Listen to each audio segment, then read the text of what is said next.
You're listening to the Flip Houses Like a Girl podcast, where we educate, empower, and celebrate everyday women who are facing their fears, juggling family and business, embracing their awesomeness, and wholeheartedly chasing their dream of flipping houses. Each episode delivers honest-to-goodness tools, tips, and strategies you can implement today to get closer to your first or next successful house flip. Here's your spiky-haired, breakfast taco-loving host, house flipping coach, Debbie DeBeery. Just as the podcast intro suggests, yes, I have spiky hair. I'm a huge fan of breakfast tacos. I'm also a house flipping coach. In addition to that, I'm a real estate investor, and I live in Austin, Texas with my partner and my son. While the structured coaching programs that I offer are geared toward women, I definitely have some spouse teams and solo men that I coach as well. So I know guys will get plenty of goodness out of this podcast. I'm not worried about that. But it goes without saying that this is a male-dominated industry. It's a good old boys club, if you will. And I'm here specifically to empower the crap out of women to take calculated risks and go after their big dreams. And I'm going to do all that without the usual hype and BS that comes along with this industry. Because truth be told, that stuff just sets you up for failure. You're not going to hear me talk about how to become a millionaire flipping houses. Do you know why? Because that doesn't resonate with me. What resonates with me is having so much control over my time, my energy, my financial security, getting to enjoy life, getting to go to my son's field trips in the middle of the day because I can, even though he doesn't freaking want me there. I don't care. I'm going.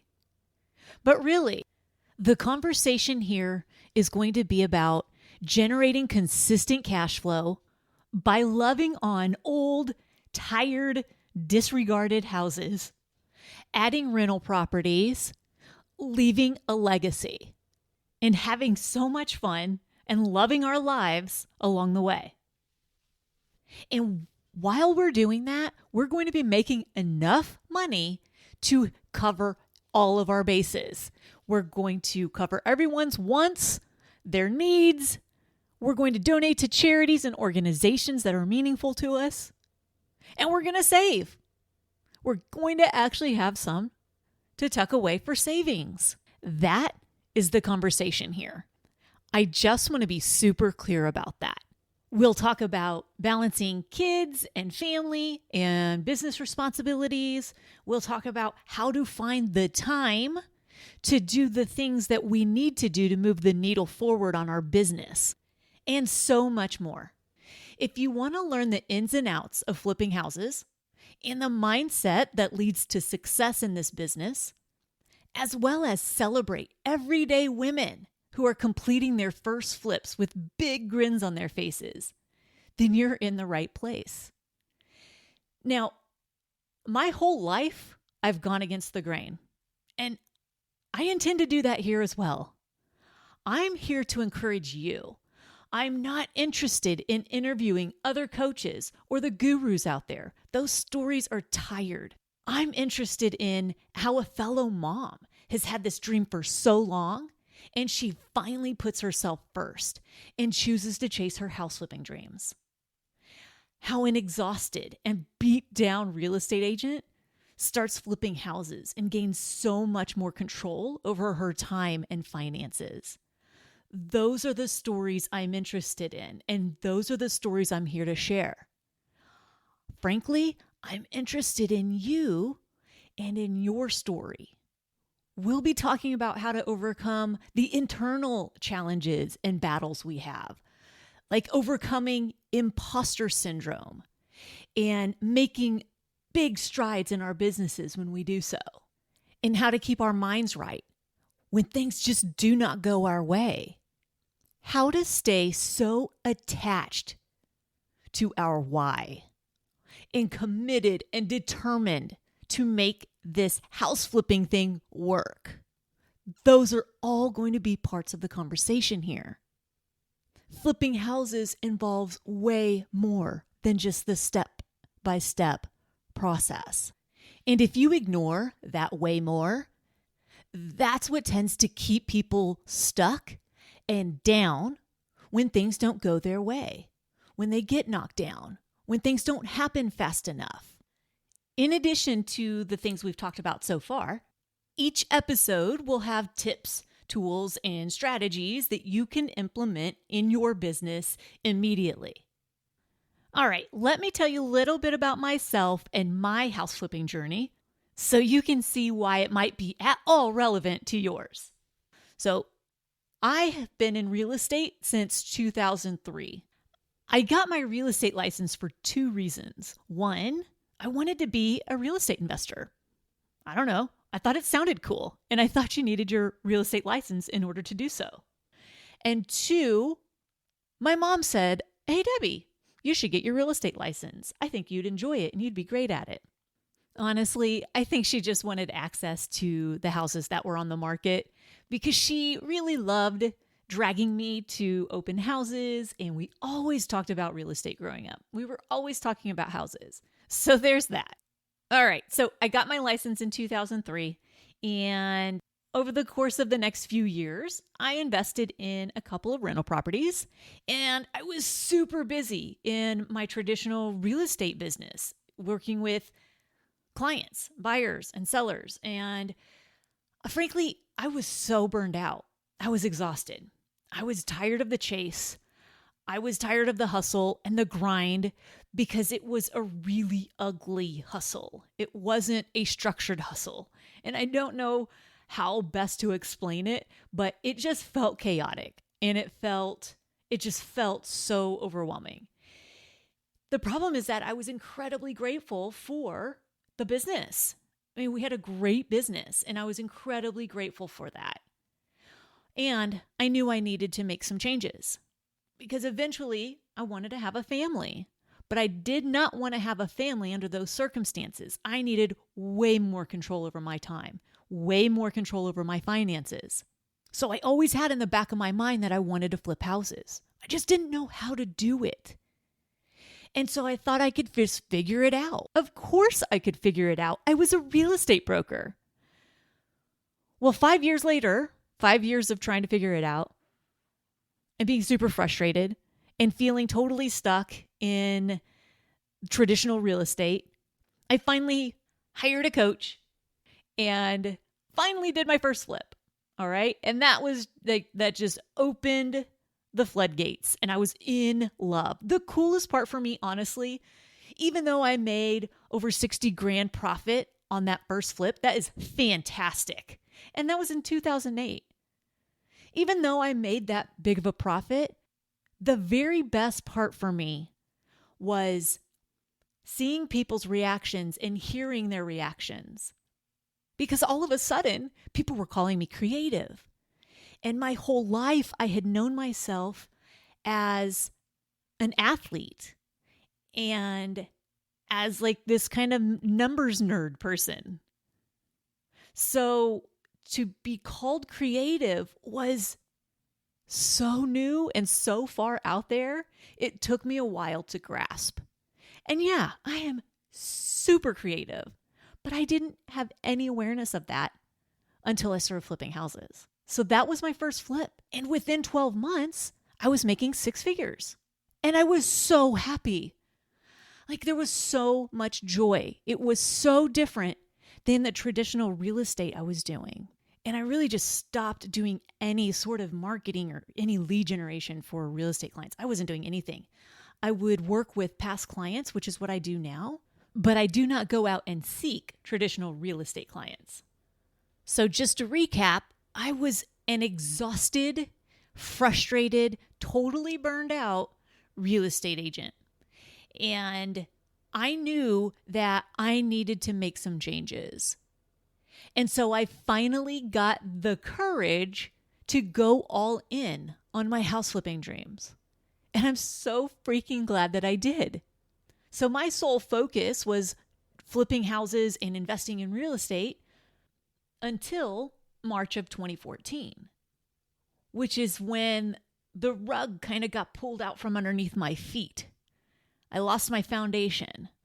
My beloved mom, my biggest fan, my biggest cheerleader, my rock, she died in her sleep. She just didn't wake up. Perfectly healthy woman. Not on any medication. Perfectly healthy. So to say it was a shock is an understatement.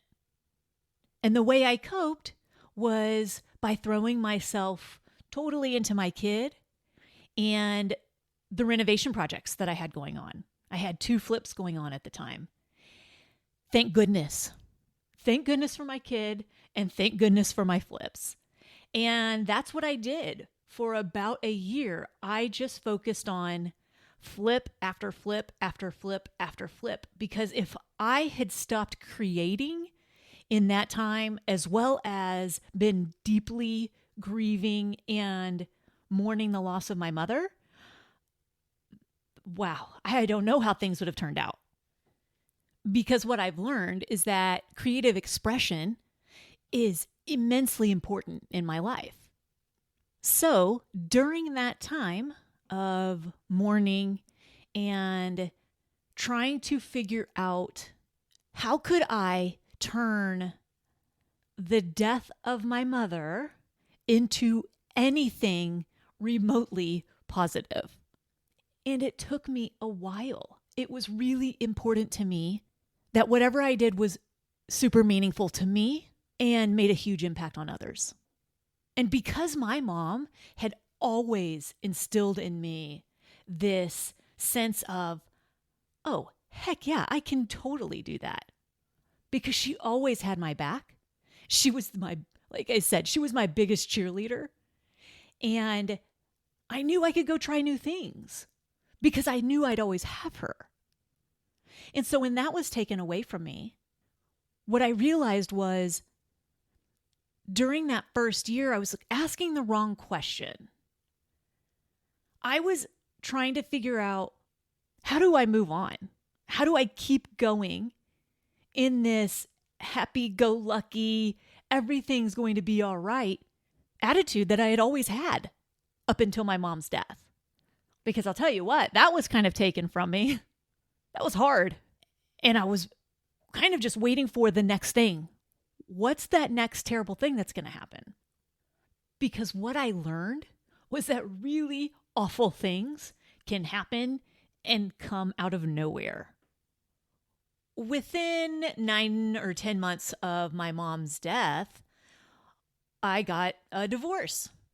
So the time I got to spend with my son was reduced. I was now sharing custody. And this was the dude, remember, that I was pouring a lot into in order to heal that open, raw wound that I felt around my mom's death. So it's like my whoopee was taken away. So that was the second crummy thing that happened in the time period of 2014 and 15. On top of all of that, I ended up in a really bad flip deal where a title company made a really bad mistake. And for 2 years, I was basically at their mercy, trying to get everything resolved, of course, with the help of attorneys, and trying to get my money back out of a property. It was a mess, and it was a total fluke what happened, but I was like, okay, seriously? This is the worst timing ever for this. So I'm in deep grief over my mom. I then get in this financial mess and have zero control over how fast things get resolved. I'm at the mercy of the title company for 2 years. That took 2 years to get resolved. It forced me to file bankruptcy on one of my businesses. Do you know how embarrassing that is? And humiliating? Do you know how little I felt in all of that? So what a couple of years I had. 2014 to 2016 were kind of awful. But at the same time, for lack of a better word, it birthed this beautiful, awesome vision and idea of mine to pay forward all of the love and support my mom always gave me and everyone around her.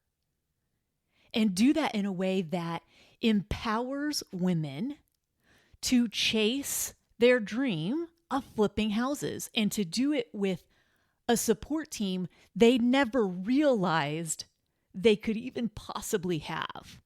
Because I'm here to tell you, the support and the encouragement and the love that we give each other, these amazing women that I'm fortunate enough to call my tribe, my people, it is simply unparalleled. And that right there was the only way I was ever going to put my name on any sort of real estate investing coaching program.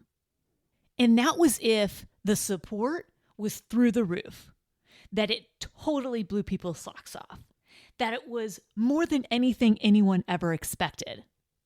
And that's what I did. And I'm doing that with the help of all of the awesome women that I get to work with in my program every single day. It's amazing. So out of a couple of years of really crummy experiences that I had, that would have kept a lot of people on the sideline. It would have kept a lot of people down. I was determined to not be defeated by those circumstances. I was going to put on my big girl pants and make big things happen. I didn't know how. All I knew was I needed to surround myself with the right people. And that's a lesson for everyone. Because who you choose to surround yourself with matters. Are they helping you play a bigger game in life? Or are they keeping you small? You've got to be willing to take a risk. You've got to be willing to get into action. And you've got to be resilient when things don't happen exactly as you want them to all the time. All right. So in a nutshell, that's me. And we'll get to know each other along the way.